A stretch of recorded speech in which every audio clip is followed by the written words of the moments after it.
И јас моментално во мојот живот сум цело време обкружен со помлади. Да.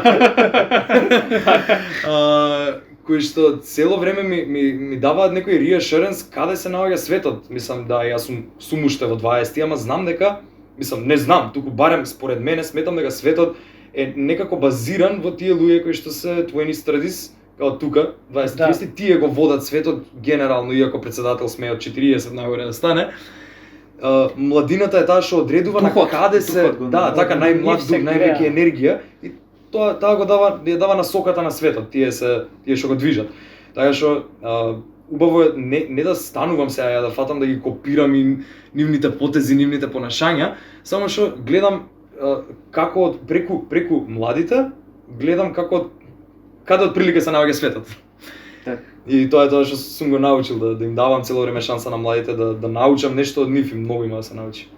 Ја зборам сега како чичко, ама не, се младите и помлади од мене, а и јас сум у младите, као и од мене може да научиш. Ама тоа е така, не са чукаш ти чичо. Не е чичо, тоа е ако е така јас сум чичо, ја тие истите моменти ги правам. На некои што се 10 години помали. Не знам, клима нека ме поправи ако грешам. Сум сега за мене би кажал, јас порано средно века кога фатев 15-16 години, јас се дружев со другаршето пресва што ти го спомнав, значи беше 25 години. Така. И сега можеби 23, извини, грешка, 23 го остарев сега. И од страна може изгледа чудно, нели, и ти вика колку си помал, видеам колку е поголем. Да, ама тука не е мобетот. Како да ми објаснам дека и јас во мојот клас не можев да најдам човек со кој што можев да си го искажам мислењето. И не само да го искажам, туку и да ме разбере. То не знам. Да не спане не сакам да се фалам. Не, ама скроз дека и јас со постари се дружев, па сум нешто тука старешина некоја, ама некоја чудно чувство и баш за тоа сакав да го зборим, моветот. Не знам, едноставно. Мислам годините не се никаков индикатор, знаеш од прилика можеш да видиш некаква слика, ама мора да го запознаеш човекот малце подлабоко за да дознаеш точно каков е човекот, затоа што нема врска. Секакви од сите години. Може да се дружиш ти со 20-30 години постар од тебе. Да. Не е тоа. Точно. Колку страшно. Да, сум се дружил јако. Не е ни страшно ич. Не.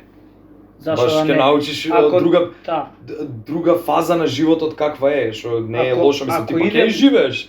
Али зашто да не добиеш некоја таква перспектива, не. Ако иде муабетот, зашто да не, реално. Скрос. И сега може ти нешто ќе научиш од него, мислам не може оној кој е постар најверојатно ќе научиш нешто од него, ама и он ќе научи нешто од тебе. Така. Све ми ги седнам, само што тоа е со отворено срце ако го прифатиш човек и му даеш се од себе. Ти тоа мислам, само се разменуваат, тоа се многу општествени муабети се тоа со годините, како колку години, па некакви стигми, па не пријатно секако муабет со секого да правиш, како дека треба да се бира, тоа се така многу општествени затоа што ние сме стварно еднакви сите у светов и стварно сме сите едно. Како ние само онака со телата и умовите и устите сите органи си помагаме да ги размениме тие енергии што се пак дел од една целина.